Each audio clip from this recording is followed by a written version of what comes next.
My name is Steve Hosea, and I'm one of the local physicians here at Santa Barbara Cottage Hospital, and my specialty is practice of infectious diseases. I would like to begin with, as usual, declaring that I don't have anything that I need to declare in terms of being paid or connections with anyone.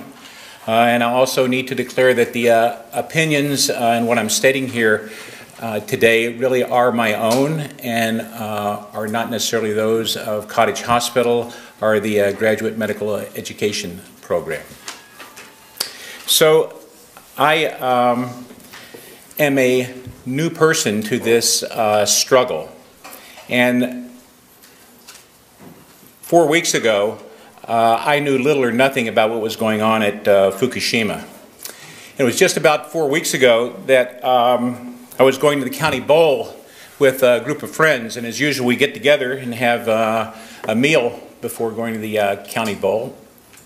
And one of the friends that attends, who's actually an ER physician, had just gotten some bluefin tuna that a friend of his had caught off the coast of San Diego. And we had an absolutely delicious meal. We barbecued it, and it was one of the better meals I've ever had. Then I just happened to be in attendance at one of the United Nations Association of Santa Barbara meetings. In fact, it was the first meeting that was there, and someone casually mentioned that, of course, everyone knew that the bluefin tuna was carrying radioactivity from Fukushima. Now, I was sitting in a place where no one could see me, which was probably just as well, because I had a visceral gag reflex, because I realized what had happened and that I had literally exposed myself, in a very significant way anyway, to a potential danger. And I didn't really know what that meant. And I must say I've spent much of my professional life paying attention to those sorts of things that people need to be warned about, whether that be HIV infection or swine influenza or SARS or the Middle Eastern respiratory virus. I can find out that information readily and quickly. In fact, I could get on my iPhone right now and I could tell you exactly how many cases there were of the Middle Eastern respiratory virus syndrome and how many deaths there had been a result of that. I don't have quite the access to the same sort of information about Fukushima. And so this got my attention, and I thought, well, geez, I need to find out something about this. And it has been a whirlwind tour since that time. So what I'm going to do is walk you through sort of a brief chronology of what little I know about this. And I do not claim to be an expert, but I claim to be a citizen of the world who needs to know and wants to know about this information. So this is the Fukushima Daiichi plant, and Daiichi means number one. It's a multi-reactor nuclear power site in the Fukushima prefecture of Japan. And you can see here that these are the unit 1, 2, 3, 4, 5, and 6 are over here. And I want you to pay attention to all this open area here behind the plants. And of course, this is on the ocean, and you can see water exiting, which is used for cooling the reactors. Well, the perfect storm happened on Friday, March 11th, 2011. This is now referred to as 311 or 311 for obvious reasons, or hopefully reasons that will become obvious anyway. At 1446, there was a 9.0 earthquake off the coast of Hosea Island, that's the biggest island of Japan, which cut off the power plant from Japanese electricity grid. At that time, reactors 1, 2, and 3 automatically shut down, as they are supposed to do. That's exactly what's supposed to happen when the electricity cuts off or there's an earthquake. At 1527, the first tsunami strikes the plant. Now, I learned a really important piece of information here, and that is that there is a small wave that comes before the big wave. And there were several people who died because after the first wave, they went down to check on people who'd been there for the first wave, and they were swept away with the second wave. So should something like this happen on our coast, and you know, we just have to be aware about how we prepare for these possibilities. Don't go down after the first wave, because there's likely a bigger second wave that's coming. Then at 1546, about 20 minutes later, there was a 14-meter, which is a 46-foot tsunami that was unleashed by the earthquake, overtopped the seawall designed to protect the plant from a tsunami of 5.7 meters or 19 feet, disabling the backup generators that are now underwater. So in this perfect storm, the electricity has been shut off from the reactors, it's been shut off from the grid, and it's now shut off from the backup diesel generators. There were some backup batteries that were available, but they only last about 4 to 6 hours. Those are provided in an attempt to hopefully provide other electrical backup to keep the pumps running.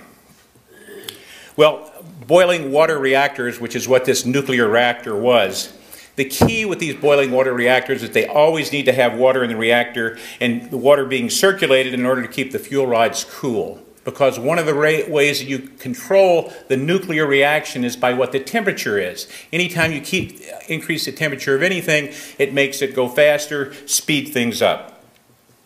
At Fukushima, the earthquake triggered the shutdown, stopped the electricity from being made by the reactor.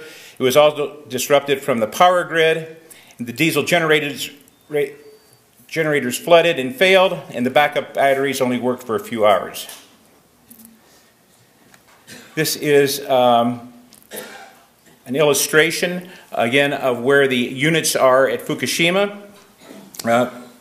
On some level, we thought it was fortunate that reactor 4, 5, and 6 had been shut down. 4 had recently been shut down, and all the active fuel rods had actually been taken out of the reactor and placed in the spent fuel pond. 1, 2, and 3 were still active. This is what the reactor looks like, and what happens here, these are the radioactive core where the reaction occurs. These are the fuel rods, these are the control rods, which consist of primarily boron or carbon, and what these do is these absorb the neutrons, which are what is responsible for keeping the chain reaction going. The other way that the reaction is controlled by the temperature of the water, which is circulating continuously in here. Now, what happens when you have a nuclear reaction, you make a lot of heat. And when you make a lot of heat, that takes this water and makes it boil. The steam comes out here and goes through these turbines, and the steam spins the turbines, and then you make electricity. And that's how you generate electricity. What you can see is its temperature as this condenses through the turbine. This is cooled by water that comes in from the outside. This is ocean water that comes in, is heated, and then put back out into the bay after that. The eyes of the world are on the Fukushima-Daiichi plant. But just what went wrong there? Let's look. The plant has 6 reactors, and ordinarily they use heat from their uranium fuel rods to boil water, to spin turbines, and make electricity. The water helps cool the fuel rods. They're sealed in a reactor vessel, which is sealed in a containment vessel, which is housed in a larger building, all made of steel and concrete. But when the earthquake struck, power to pump in the cooling water failed, and backup generators failed too. Battery power kicked in, but at least 2 of the reactors were damaged enough that gas escaped, creating the explosions we saw. The Japanese government insisted those inner walls held well enough that even if the fuel rods were not cooled, even if they melted into radioactive lava, they would be contained in the bottom of the reactor, and there would not be a meltdown into the ground. But with radiation escaping into the air, others say we've been reminded that we're playing with fire. That Modern ABC News. So what essentially happened was a meltdown that occurred in the reactor here. And it was hoped that when this meltdown occurred, this essentially turns into lava. And you have this containment vessel, reactor vessel here, which keeps all the radioactivity and all the power inside of here. The problem is, as this reaction continues, more and more heat is generated, more and more reaction occurs, and you actually get this material melting down through this large concrete and steel containers here. It is now thought that this molten mass times 3 has broken through here and now is in the ground and contaminating the water table under this area. Well, this is what happens in a nuclear reaction. And you can see the uranium-235, which is basically unstable to begin with. That's what it means, it's radioactive. It breaks down, and when it breaks down, it releases tremendous amounts of energy in the form of heat. And as you can see, this reaction and the protons which are released from this reaction can be controlled by the moderators, and that moderator is the water and the temperature of the water, but it also can be controlled by the control rods, which are put inside here and absorb the neutrons also, which keep the reaction from going and exploding in an uncontrollable fashion. Now, this heat is radiation, and the radiation comes out in the form of alpha, beta, and gamma rays. These different rays have lots of energy associated with them. Some of them can't penetrate paper, some of them can penetrate just about anything. So this radiation in high levels can kill you instantaneously. It can cause you to vaporize because there is so much energy that's released in this situation. In other situations, if you ingest it, then it gets into your body, and this radiation is chronically being released inside your body. We'll come back to what that means in a little bit. Nuclear power is one hell of a way to boil water, Albert Einstein. How prophetic was that? And I will come back to that later as well. So at Unit 1, the fuel rods melted down in about 5 hours. Molten fuel breached and melted through the reactor pressure vessel. Meltdowns in Units 2 and 3 occurred subsequently. As a result of the heating up of the water actually reacted with the zircaloy coverings that the fuel rods were in. The fuel rods are about the size of my thumb, and they're about 12 to 15 feet long. They're bundled together, but as the heat goes up, the water actually reacts with that zircaloy that's on the outside of it, and it makes hydrogen gas. The hydrogen gas pressure builds up and then actually explodes, and hydrogen air did blast from reactors 1, 3, and 4. There was some concern at that time that the spent fuel pools outside the reactors were at risk of meltdown. There were several Japanese workers who lost their lives trying to save us from this. And they actually did a very good job of controlling things at that point in time. So a meltdown is a severe uncontrolled overheating of a nuclear reactor core resulting in melting of the core and release of massive amounts of energy. And of course you can see the result of that with the atomic bomb that's there. When this meltdown occurs inside of the reactor, all the concrete and steel contains most of the radiation and most of the heat, so it doesn't cause a blast like you see here. So that's a key piece of information as we go along. So this is what the site looked like after the earthquake and tsunami occurred. And you can see down here in the front, these are the turbines that had been creating the electricity. This is what Unit 3 and Unit 4 looked like after these explosions had occurred. And again, this is the plant here, and you can see some vestige of the nuclear reactors that are there. This is Unit 4 here, and it looks like there's significant damage. You can see structurally it's barely standing. As of this time, it's actually listing about 31 inches to one side, and there's so much water that's in the ground, it's actually sinking into the ground even as we speak. This is the fire that occurred, releasing tons of radioactive gas into the atmosphere.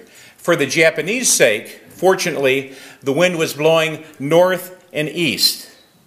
Great for the Japanese, not so great if you live in Santa Barbara. This is how the nuclear fallout map looked over 3, 6, and 10 days, and you can see As you get farther away from the site, the amount of radiation decreases significantly, but certainly is present along the west coast. And this is just the gases that occurred from release at that particular day and time. So back to the site, and this is a schematic of what the site looks like. And these are the reactor buildings that are still standing. This is the aquifer with the water flowing underneath this area directly into the ocean. As a result of the cut off of all the water that was cooling, there was no circulation, there was nothing to keep it cool, they had to take water from the ocean and put into the reactor buildings. That water now is circulating intimately with the radioactive material that's there, so when it comes out, it is highly radioactive. So what are you going to do with that? So what has been attempted to be done, there have been 1,000 storage tanks, these temporary storage tanks here, each containing large amounts of radioactive water, put together hastily, leaking continuously. What happens when this radiation leaks? It goes down here into the water and into the aquifer and out into the ocean. For 2.5 years, this has been occurring. 2.5 years, this has been occurring. After the typhoon that was recently present there, some of the radioactivity outside of some of these storage areas went up 6,500 times. That's a lot of radiation for anyone, anywhere. And where does it go once it got out? It gets down into the water and out into the ocean. Here is another look at the Daiichi plant, and I just want to call your attention to all of these that were not there in the previous example. And what are these? These are the storage tanks, hastily built, but leaking continuously. And where does that water go? Down into the aquifer or out into the ocean. So there are about 100 tons per day that comes into the reactors to try and keep them cool. And again, the problem is keeping them cool. We don't even know where this molten lava is. It may be down here, and many experts think it is actually down here in the ground, burrowing down into the ground. There was a movie made about this many years ago called The China Syndrome. Well, this may be coming more in our direction than towards China. This is also 400 tons of water come underneath the reactor site and into the ocean every day, and this is being contaminated from the reactors as well as from the storage banks that are there. So what do we know? We know that radioactive water continues to flow into the Pacific Ocean unabated. We know that the levels of radioactivity in the ocean around Fukushima have remained relatively constant, as has the contamination of the fish. Well, what does this tell you? You're in steady state, even though you're in contact with the ocean, and yes, there is some dilution that's occurring as the radioactive water moves eastward again. We're maintaining the same concentration of radioactivity there, which means it's still being soiled with the amount of radioactivity that's coming in. So it's not a steady state situation, it's one that's continually increasing as the Pacific Ocean is being soiled with radioactive water. This is some of the currents that are present in the Pacific. And as you can see, there's clearly a straight shot up here to Alaska and the northern Pacific. And of course, here we are again, waiting with open arms to greet this. It is said, there are estimates, that the radioactive plume which is coming from here will reach California somewhere between early 2014 and 2015. What that means remains to be determined.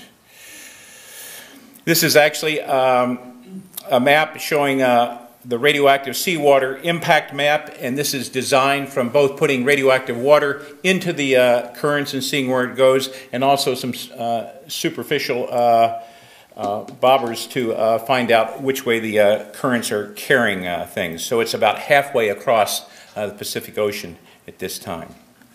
Well, what are some of the other observations that have been made? Because once you start getting involved in this, Sometimes it reaches the stage of paranoia. But when you see all of these things occurring, as is the old adage, where there's smoke, there's fire, you begin to wonder what the correlation is. One of the most dangerous things we can do in medicine is make temporal correlations with observations. So here are some of the observations that have been made. Not all of the observations, but some of them anyway. The British Columbia sardine fishery collapse. They don't have any sardines up in the Pacific Northwest right now. The sardine industry has collapsed completely. The finding heron up there that have hemorrhaging from their gills, from their eyes, from their bodies. They do not understand where this is coming from or why this is happening. This certainly began to happen after the March 2011. The northern whales are well known for singing, and they can be heard very easily up in the northern waters in the Pacific Northwest. They have been quiet. There's been speculation about why this is occurring. Usually they chat with one another, presumably to let others know where the food is. It's also difficult when you go whale watching up there now to actually find whales. In fact, several times people have been skunked when they've gone out, not by skunks anyway. They haven't been able to see any whales when they go out whale watching because they're so far out in the ocean, because apparently there's not much for them to feed on in more closely. These are another mystery which has occurred. The sunflower starfish are basically disintegrating, and there's actually a video, an underwater video that's on the internet where a diver is swimming along, and you can just see that these arms of these creatures have fallen off. This is what a normal one looks like. These things are huge. They can have as many as 24 legs on them, and they eat anything and everything because nothing gets in their way. Anyway, but this is what they look like as they're falling apart up there. Very mysterious that this is occurring. I tell you this as a note of caution, because this is not only happening on the West Coast, but also the East Coast. But it's also happened back in the early 90s as well. So we can't necessarily say, jump to the conclusion this is necessarily radiation that's causing this. But it's an observation that's been made, and what we deserve to know is what is the association and what is going on up there, and why isn't anybody talking about this? Why isn't it being reported? Why are we not hearing about this? And then we come back to one of my favorite dinners, the bluefin tuna. And the bluefin tuna, there was a study done in 2011 that showed that 15 of the 15 bluefin tuna caught all had excessive amounts of radioactive cesium-134 and 137 in them. Everyone was surprised about this, and the conclusion was that they had packaged this up and brought it all the way to us on the West Coast. Now, most of the information about this is interesting studies that are being done on migratory patterns, because the cesium-134 has a relatively short half-life of about 2 years. That means it takes 2 years for 50% of it to go away. The cesium-137, on the other hand, takes about 30 years for half of it to go away. So you can do some mathematical modeling and find out when they were actually exposed, and of course, where were they exposed. There's no cesium-134 or 137 naturally in the ocean, but certainly they got exposed at Fukushima. This is the actual study that was in the Proceedings of the National Academy of Sciences, which explained this. And they were very proud about being able to use this to determine the migratory patterns of the Pacific bluefin tuna. And they also noted that the amount of radiation that was there was significantly above the background radiation that was there. The background radiation was there. That surprised me more than anything, because where did that background radiation come? Why should fish have radiation in them anyway? Well, it had to do with a lot of the nuclear testing that was done and previous bombs that had been dropped. Because remember, the half-life of these things is up to 30 years. So it's still there from previous exposure in our oceans. And this just shows a schematic of these, the bluefin tuna they spawn over here in Japan, they hang out over here for a while, and then it takes 1 to 4 minutes to come over here to the Pacific or the west coast. When the control fish, or the yellowfin tuna, which don't leave the west coast, are here, and they don't have significant amounts of radioactivity there. And also bluefin tuna that were older than 2.5 years likewise did not have any radioactivity that was present. So this clearly is what came to us directly from Fukushima. Well, a couple weeks ago there was a gathering on many of the beaches around trying to get attention that Fukushima is here. I paid particular attention to this because I had discovered this about a week or two before when I was told at the United Nations Association here in Santa Barbara, and I had my visceral reaction to that. So these are the technical safety issues that are present at Fukushima now. The water contamination, which is continuing both from the cooling water, the groundwater, and the ocean waters being contaminated. There is concern about the reactor core meltdown as that molten lava gets down below those 3 reactors. But now I'm going to really come to the part that's of concern, if you're not concerned yet.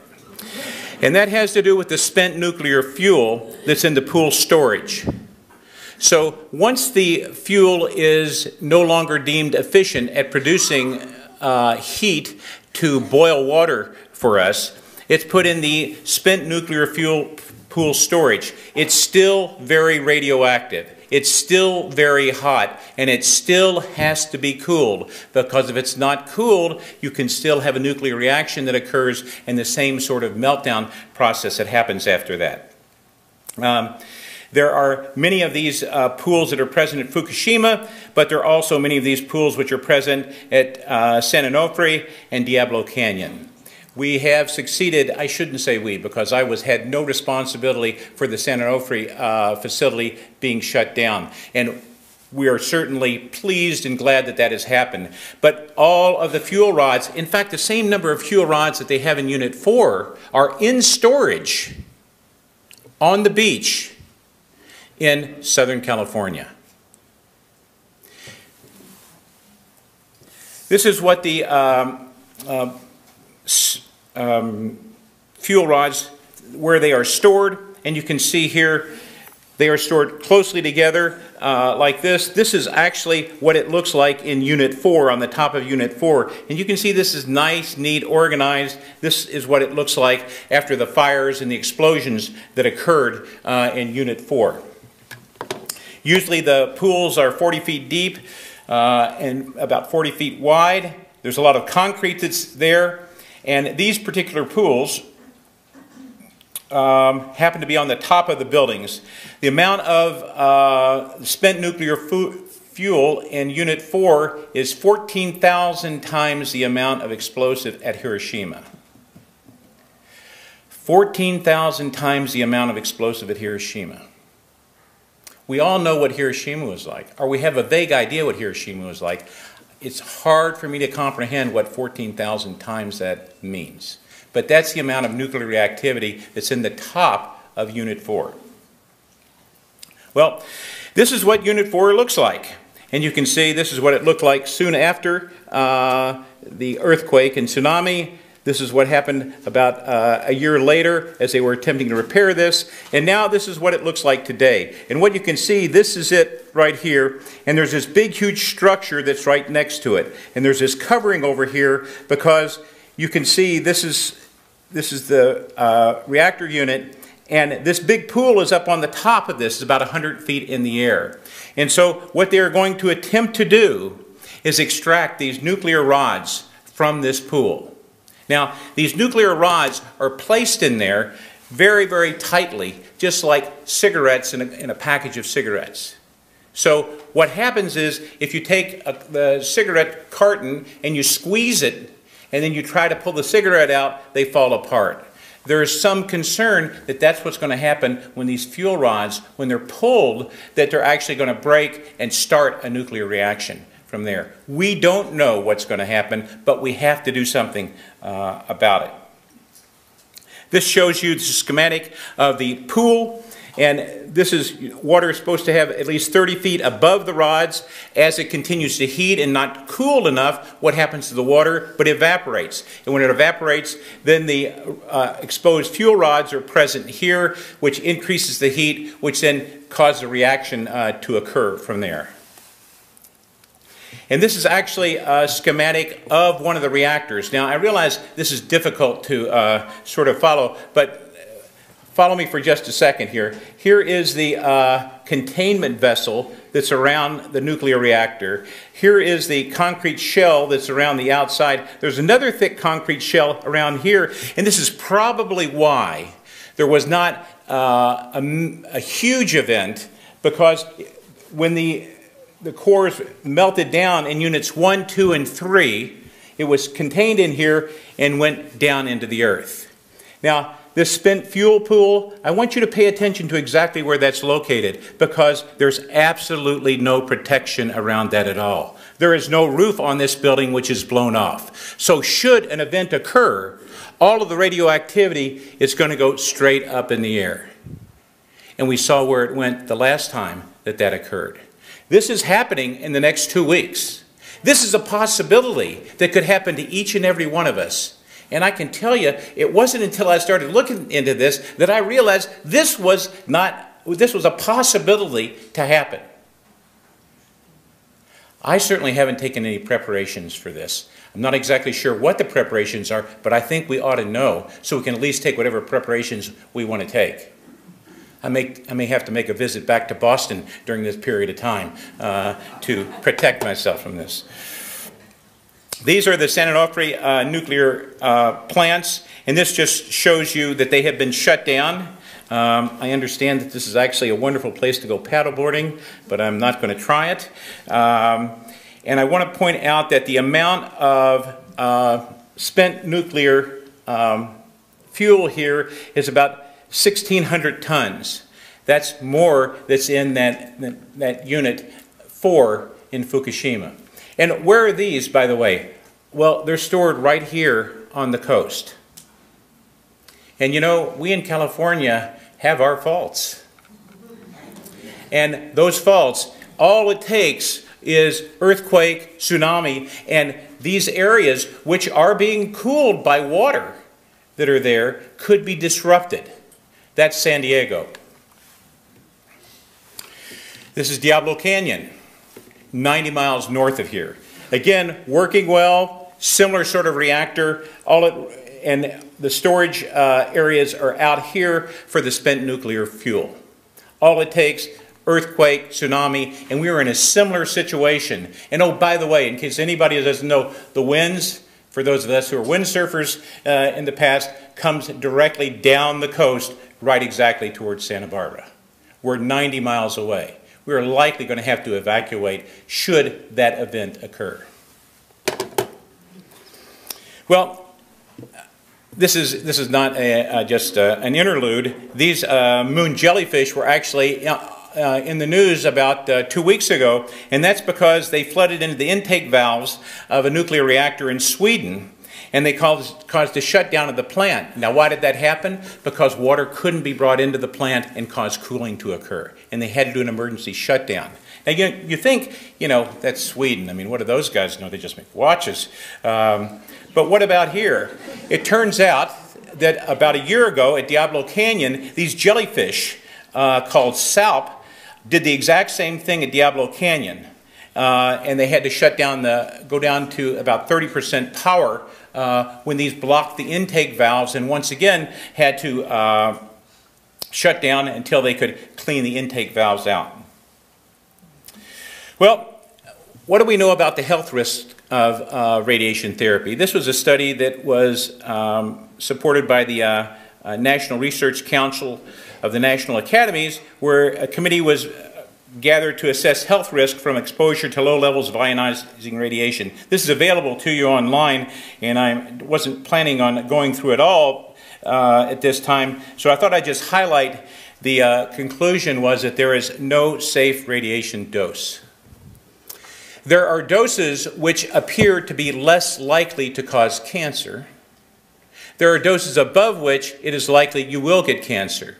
There are doses above that that will affect your bone marrow or your gastrointestinal tract. And there are doses above that that will vaporize you immediately.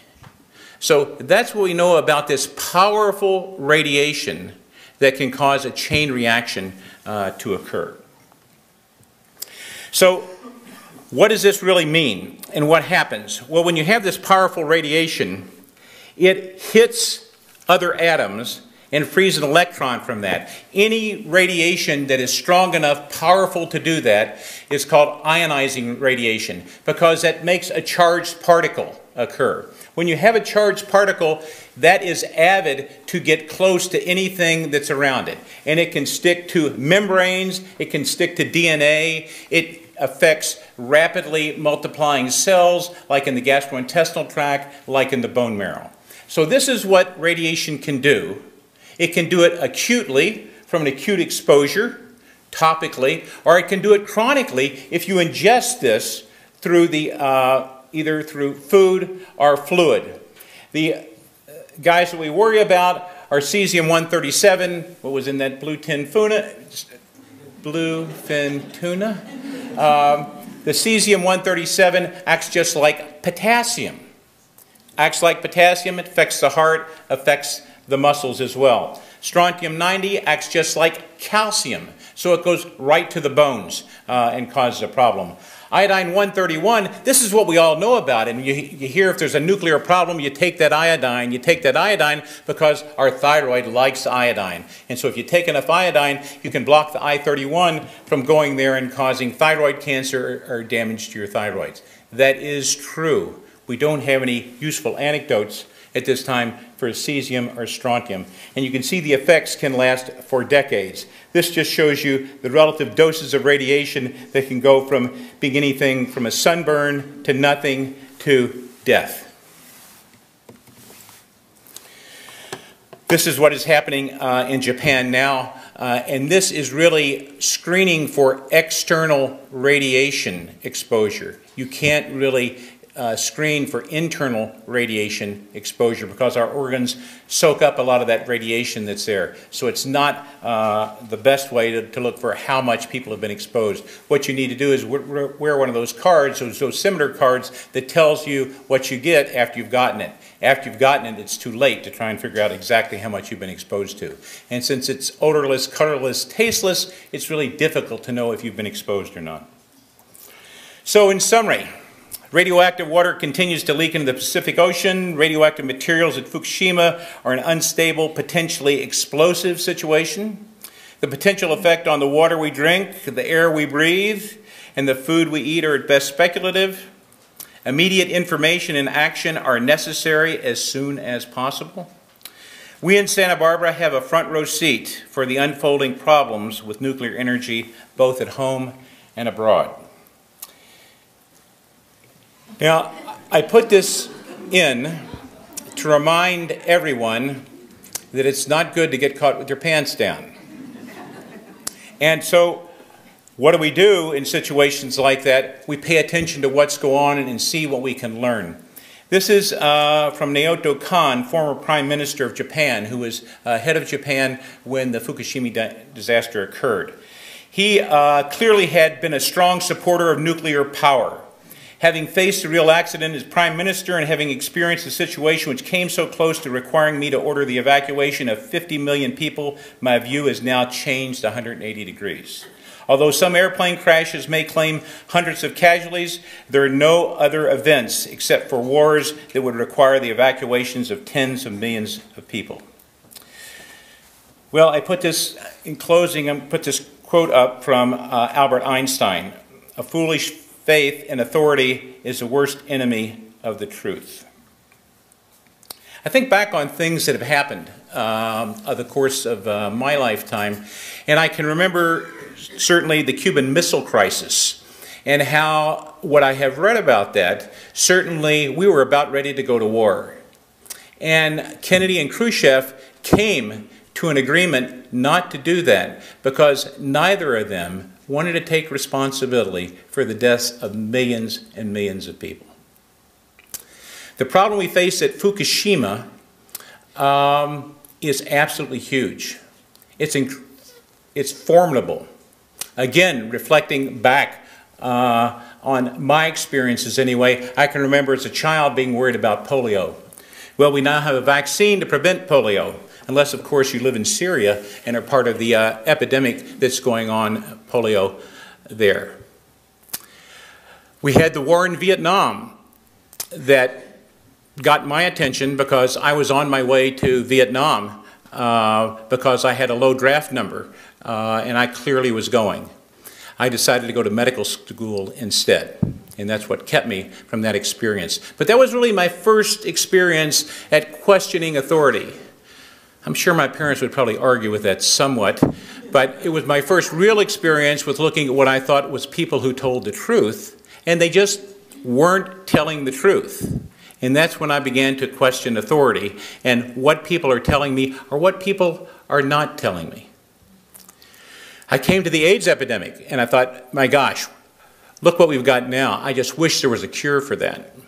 Well, that was about 30 years ago now, and fortunately, we now have something that we call a cure for this because there have been 3 people who've had transplants who no longer carry HIV in their system. I believe that this can be fought, that we can come together and we can do something about this. And for me, it's a wake-up call.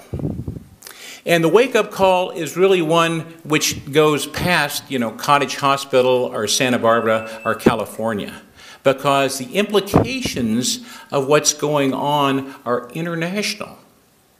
This could happen to us, and this could happen to anybody, anywhere, in terms of the consequences of what's coming our way. So, what is it going to take to do something about this? And if it's not you, then who is it going to be? And if it's not right now, then when? Because I think we're facing a crisis. I think it's an absolute crisis. And one of the Chinese letters for crisis is opportunity. And I think this is really our opportunity to come together. We spend a lot of our time being different from other people, different from other nations. This is a place where we've got to come together and we've got to get some answers. Reminds me of A Few Good Men. General Jessup on the witness stand. You want answers? Tom Cruise, I'm entitled to answers. You want answers? I'm entitled to the truth. You can't handle the truth. We have to handle the truth. We have to get to the truth, and we have to start right now. So how are you going to do this? Educate yourself. Start being active. Start being proactive. We've gotten a Santa Barbara protocol for Fukushima together, which outlines some steps we think are important. It's a place to start. It's a talking point. I would hope that every single person in this room takes this and has a conversation with at least 3 other people. You can start your own reaction if we affect other people that are around us. I don't see any other way this turning around than we do it together. And we've got to do it together because that's where the power comes from when we are all one. Thank you all.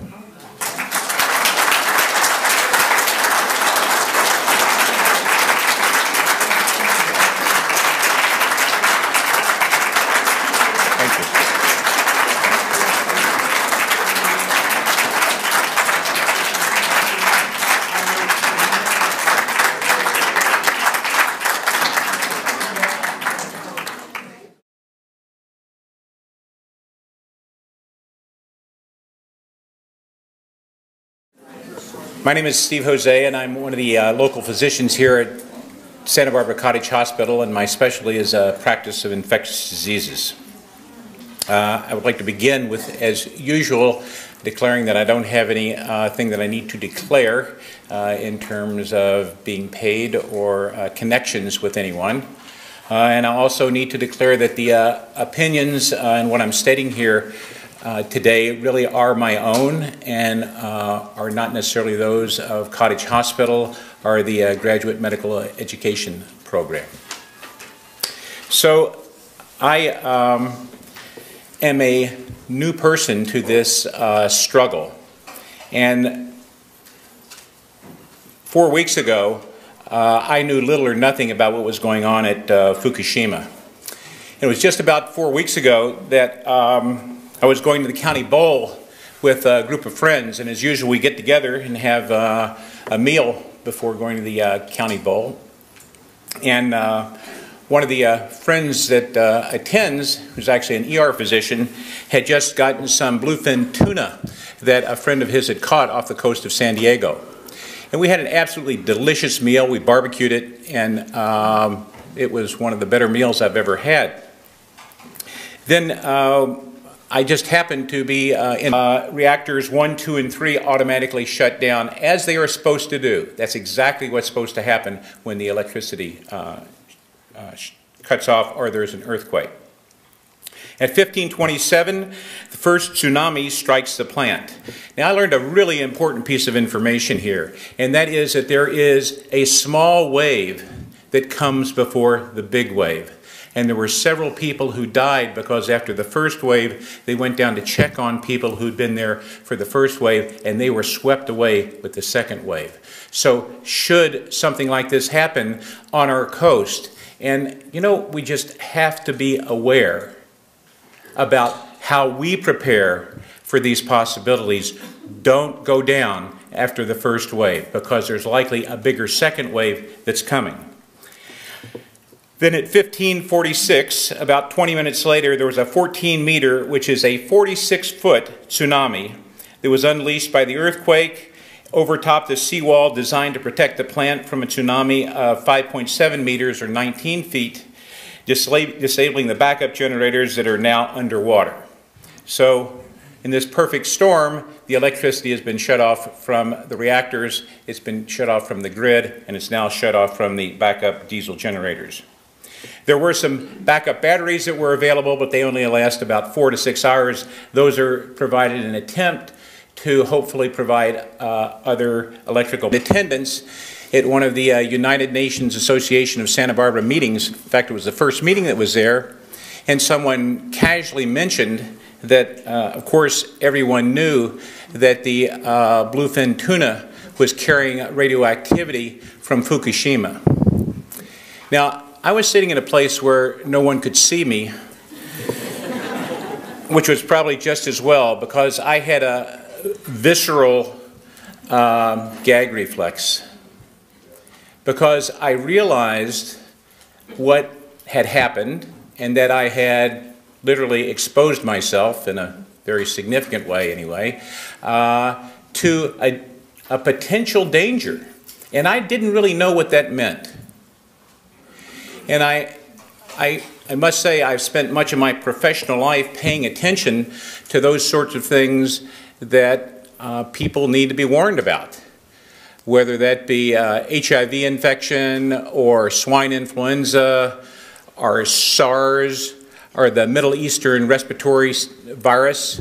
I can find out that information readily and quickly.